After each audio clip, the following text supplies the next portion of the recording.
Hi guys, இன்னைக்கு என்ன comment வந்திருக்கு பார்த்தீங்கன்னா, ப்ரோ ஒரு நாள் ஃபுல்லாக தோசை சாப்பிடுங்க ப்ரோ, சாப்பிட போடலாமா?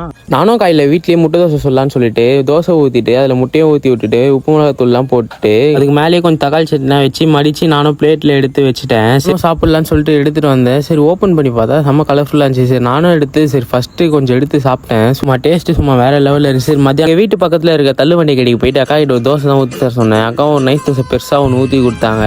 அக்காவும் தோசையை மச்சிட்டு நேராக என் கையில் எடுத்து வந்து கொடுத்தாங்க, இதாப்பா தம்பின்னு சொல்லிட்டு. சரி நானும் எடுத்து சட்னியில் கொஞ்சம் சாம்பாரில் கொஞ்சம் எடுத்து முக்கி கொஞ்சம் எடுத்து சாப்பிட்டேன் பாருங்க. டேஸ்ட் சும்மா வேற லெவலில் இருக்கு. நானும் நைட்டு கொஞ்சம் ஹெல்த்தியாக எதனா செய்யலாம்னு சொல்லிட்டு பீட்ரூட் ஒன்று வாங்கிட்டு சீவிட்டு கட் பண்ணிட்டு மிக்சியில் போட்டு நல்லா அரிசி எடுத்துட்டேன் தண்ணியா.